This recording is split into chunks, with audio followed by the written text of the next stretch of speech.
now joined by the great Tracii Guns. How are you today, Tracii?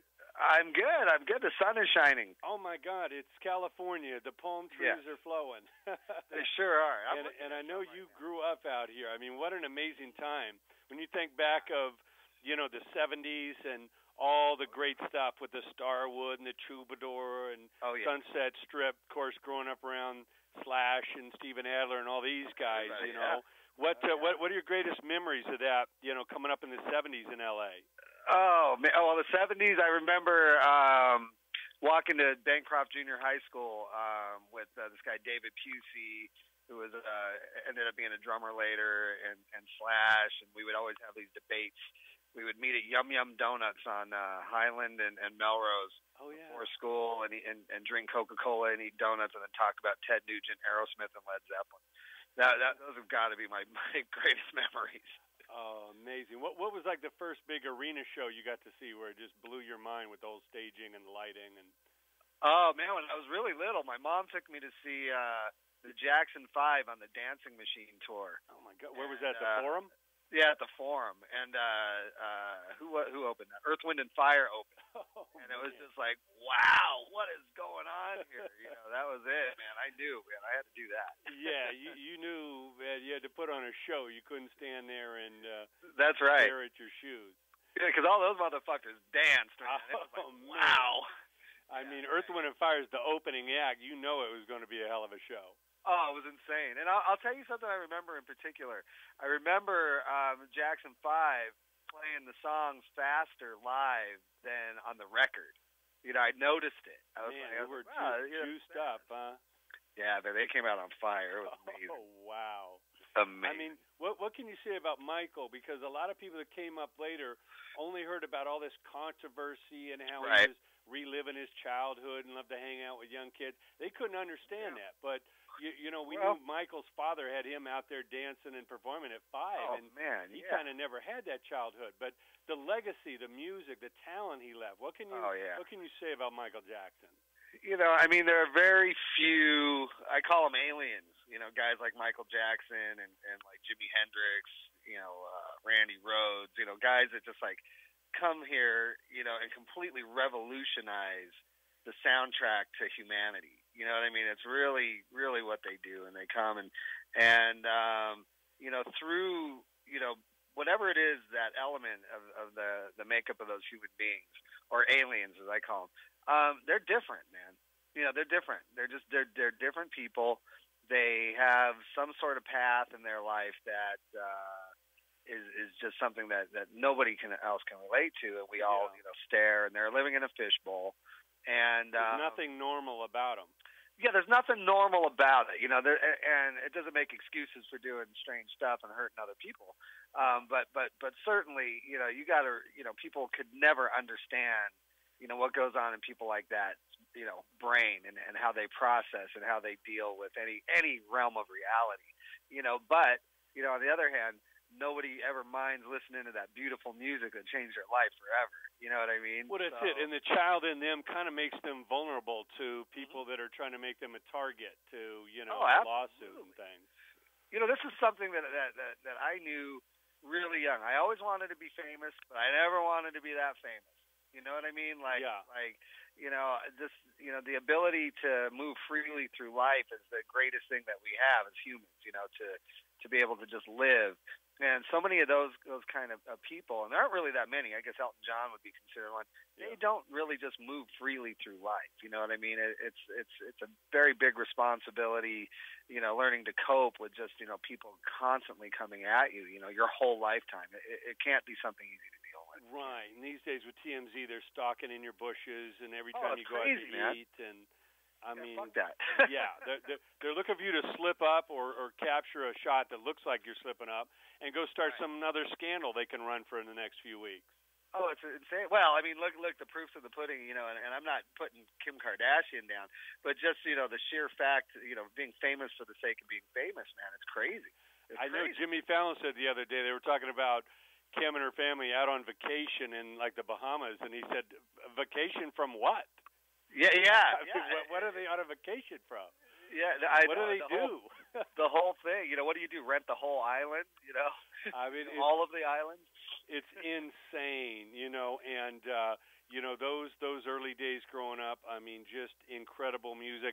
I know I interviewed Gary Cherone the other day, and he was talking, I asked him about Freddie Mercury because he performed with the 3 remaining members of Queen at the Freddie Mercury tribute. And he said Freddie was like an alien. He was like he was from a different planet. I mean, talent like that just is not something you can learn. Yeah, you can't practice to be that. You know, either you came out of the womb with that, or you did. You know, you don't practice to be Freddie Mercury. You know, that just doesn't happen. Amazing stuff. Well, I know we're celebrating the amazing Devil City Angels album. You got a hell of a team here, you know, with Brandon Gibbs, of course, the mighty Rickki Rockett from Poison, and now Rudy Sarzo on bass. How's it feel to have a legend like Rudy step up and be your bass player, not only in DCA but in Gunzo now? How is that rhythm section going? Yeah, it's pretty. It doesn't get any better. I mean, I can't imagine it getting any better. And you know, ultimately, there are a few things about Rudy in my life that have changed my life. Number one, he is one of my heroes. You know, he was somebody I idolized as a teenager, even.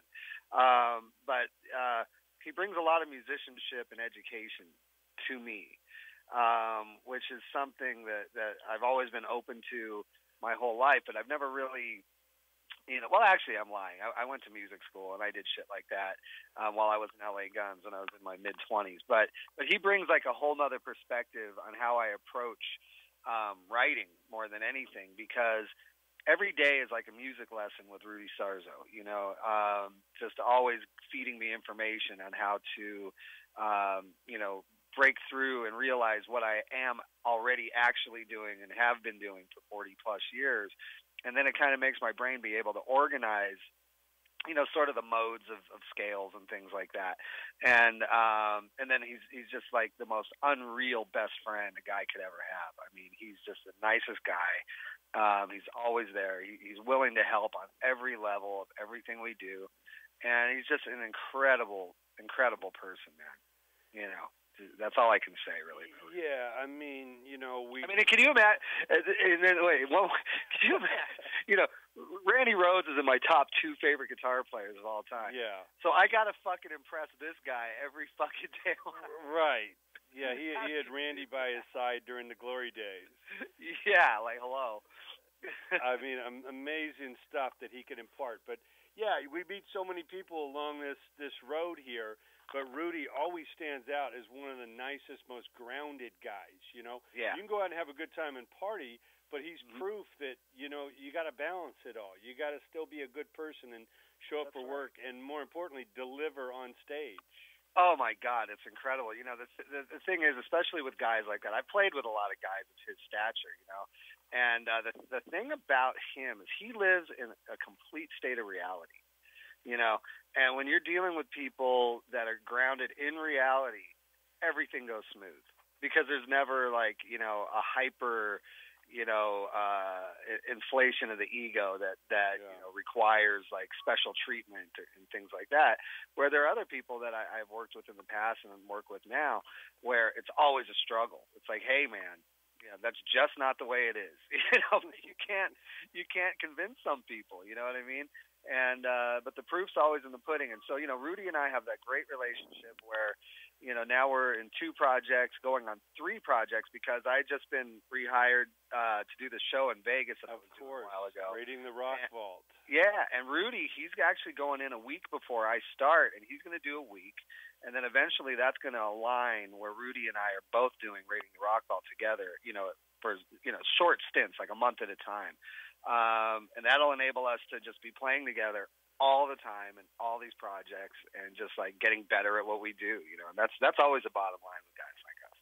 Amazing stuff. And what can you say about Rickki Rockett? I mean, Poison was always underrated because of all the flash and the glitter. But when it comes down to it, I mean, talk about the drummer that is Rickki Rockett. Well, you know, Rickki, you know, okay, you know, let's go to Poison. You know, Poison is, you know, a character-based enterprise, you know, a rock and roll band with catchy tunes, you know, great players behind the scenes. You know, they were never real look at me, look at me, look at me players, although all of them are. And then Rikki and I, we established a solid relationship in, I think, 2000, where they brought me into Poison for about a month. CC had lost his mind, thought it was better to go solo. Then he realized, wait a minute, no, I'm in Poison. And so, but during that time, Rikki and I had built a really strong friendship, and we really enjoyed playing together. And we really enjoyed playing rock and roll together, just straight ahead, basic rock and roll. And, that's his forte. That's what he loves. He would rather play Chuck Berry songs than Ozzy songs by a long shot. You know what I mean? So putting a band together with him like this, we knew the guidelines. We knew that we were going to write rock and roll songs. We knew that we were going to draw from our teenage influences, meaning everything from Queen to Billy Squier and Aerosmith and stuff like that, and keep it simple and with a lot of impact. And this was something that was easy to do for us, and that's what we wanted to do in the beginning. It's like, hey, let's not complicate things, let's get down to business. Let's find a great singer, and Brandon was available. And, so Rikki and I, beyond playing music together, we are close friends. We understand each other. We're there for each other.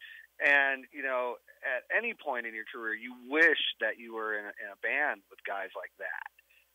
That stand behind you, that you can argue with, but it's not devastating. You know what I mean? It's not ego-driven. It's like debates, and Rikki and I are great at that. And, I really look forward to, this record coming out, and I know people like it, so, hopefully we'll do some more touring behind it and really get it rolling. Yeah, and Brandon Gibbs, again, he's kind of the unknown quantity in all you guys with such past, but he fits right in, got that great voice, and the music of DCA reminds me of that great, melodic hard rock from the 70s, with all the Cheap Tricks and all the great bands that came out of that era. Yeah, it's just a great, and even as far as like Suzi Quatro and Bay City Rollers and things like that, where these people, they had, one or two amazing songs, but they all fit. They all fit in with the whole Cheap Trick catalog, all that kind of music. And we love that music. We still listen to that music, you know what I mean? So, like I said before, the opportunity to create music specifically like that and actually have it turn out great, that key ingredient really was Brandon, because if we had a guy that everybody was familiar with their voice already and their character, then you're really not new, you know what I mean? So the most difficult ingredient is always the guy that's going to sing the songs. And, is he going to deliver? Are the songs going to be palatable? Is the voice going to be palatable? Is the personality going to be palatable?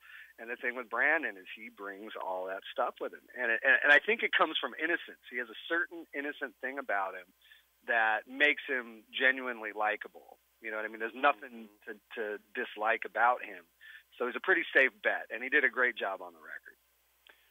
Well, we're looking forward to spreading the word on a new album, and I know Gunzo's out there. You're doing your shows, and I know that's going to evolve into a record. What's the idea behind Gunzo? You want to really get some live shows under your belt and kind of let that music evolve as it comes? Yeah, I mean, this is a more thoughtful kind of writing process. I'm like studying, a lot of Spanish guitar and a lot of classical guitar and a lot of classical music too, because my intention is to bring that great music that Randy Rhoads brought, and without copying it, and that's always a tough thing to do when you're really influenced by somebody. But at the end of the day, I'm just being very clever and patient with what comes through, my body and my soul writing this music. And I'll tell you what, man, it's pretty cool, but it's going to take a little bit of time, because it just has to be so special to be able to live up to Rudy's legacy. My legacy I can live up to. I'm me. But when it comes to Rudy's legacy, I have to be very careful, and I have to make sure that this stuff is, just way, way, way, way in a different stratosphere than really anywhere I've gone with my own music before. And so it's definitely a challenge, and it's something I take very seriously. It's not going to be just a rock and roll record. It's going to be pretty cool stuff, man. Well, keeps you on your toes, and like I say, they set the bar really, really high. But, you know, if you put yourself in that mindset and just let nature take its course, anything's possible. Oh, yeah. It will not be mundane, I promise. I promise, man. And as we rocket towards the new year and the new bands, and the industry's constantly evolving and everything, when you look back at that 80s period, you know, of not only the run you had with LA Guns and, of course, working with, you know, the Phil Lewises, but also the early days, you know, mixing it up with Axl and Izzy and, you know, all that era. What's your greatest memories of that 80s into the 90s period? God, I mean, it's just the whole thing was just like going to, you know, rock and roll high school, man. I mean, just one great musician character after another come in and out of my life, you know, all the way through the Brides of Destruction. Sure, that wrapped up, in like 2005. You know, so that run from like, you know, 1985 to 2005 was just unreal. I even did some shows with the Misfits, you know. I was just with Doyle 2 nights ago. Oh, man, I never met Doyle, man. Yeah, I was playing guitar, so obviously he wasn't there. Right. But you know, but these kind of characters, you know, rock and roll is character. You know what I mean? At the end of the day, you know, starting with Jerry Lee Lewis and Chuck Berry and all these guys, you know, the thing that that really draws people to it is some certain sense of nuttiness and wackiness and never losing that childhood quality. Yeah, you know, and that's Rudy's big thing. Is you know, that's why he claims he loves to play with me, is that we can just go on stage and it's completely reckless. You know, we just play notes. You know, we just go, and that is a very what's the word to describe that? It's naive. Yeah, it's an innocent, you know? Yeah. It's that love we had for music when we fell in love with it as a teenager, and you never get jaded from it. Right, or you hope not to, you know, and that's the thing that, you know, I constantly, you know, work on is like, you know, finding, you know, something to really turn me on in that reckless way. Sometimes it's just turning my amp up a little bit louder live. You know, I'm like, hey, man, I'm kind of feeling weird. I'm just going to crank this shit, you know. Sometimes it could be something that simple. A little bit of rebellion in a rock and roll setting goes a long way, you know. And as long as the guys on stage are excited, it's always going to be exciting. You know, that's the bottom line. And, you know, the business has constantly evolved, but the need for the new rock stars has never been more. You know, a lot of these guys, the AC/DCs, the Rushes, the Van Halens, they're getting towards the end of their run sooner or later. The Lemmys, we need new rock stars. What do you tell the kids today, the people coming up? What do you instill in them to have that kind of dedication and perseverance and everything it takes to really be one of them? Well, you know, look, you know, a star is a star, you know, and that's really the bottom line. And you know, it's one thing to take music very seriously and study and be great at your craft, you know what I mean? And that's the love of the music, you know, and that's why you're supposed to be doing it in the first place. But, you know, if you're in the business of commerce and, you know, wanting to sell out arenas and things like that, well, you know, that's a whole different story. And you know, no matter how great you are, if nobody sees you, then it's never going to happen. But, you know, the people that are great, that go out there and are motivated, they end up where they're supposed to be. You know what I mean? But there's not one clear path. And, you know, to sell music is that's a trick. You know, that's a real trick these days, you know. So, but you got to sell the music to reach the people, to get into the arena, to sell it out. You know, and if I knew what the golden formula was, I mean, that's what I would have been doing every year of my life since I was 19 years old. And it comes and goes. You never know. But, you know, that perseverance is more important because the younger generation's got a very, very short attention span. And we know so many of the classic albums and bands were near breaking up or their labels giving up on them before it cracked. And, you know, it's about hanging in there and persevering at what you believe in. Well, you know, a great example is Bruno Mars. You know, here's a guy, and you see this in the movie industry too. You know, things are becoming reminiscent. You know, great things are being copied and brought back into the popular eye. And it's really kind of always been like that, but now people are running out of original ideas that are familiar. And I know that sounds like a strange statement, but it's true. You know, people love something that's familiar because then they can get into it right away. But at the same time, the amount of originality that goes into, you know, laying heavy on your influences is becoming a real lost art. You know, and so a lot of the stuff that's popular is very retro, and it's a little too reminiscent, but it's good. And in the case of someone like Bruno Mars, he certainly has the talent and the star power to do something like that. And he's a great example of what it takes to be a star. You know, and you know, and I don't know if kids really these days, especially at that golden age, you know, between 7 and 14, 15 years old, if they're even hip to the concept of what a rock star is anymore. I mean, when you and I were kids, you know, Cream magazine, you know, you see Robert Plant on the cover, you knew what a rock star was. Right. But a Kiss guy in and Mick Jagger, I mean, it was obvious. Yeah.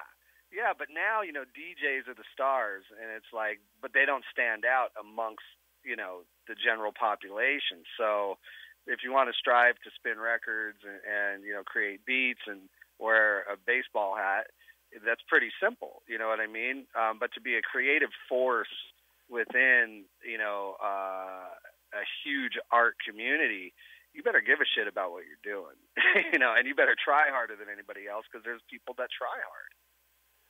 Well, Tracii, it's always a pleasure. We can't wait to go out and beat the drum for Devil City Angels and Thanks, man. Support Gunzo, and certainly look for you in Raiding the Rock Vault in Vegas in October. Yep. Thanks for spending time with us. Can't wait to see you again. Right on, Jay. Thank you so much, bro.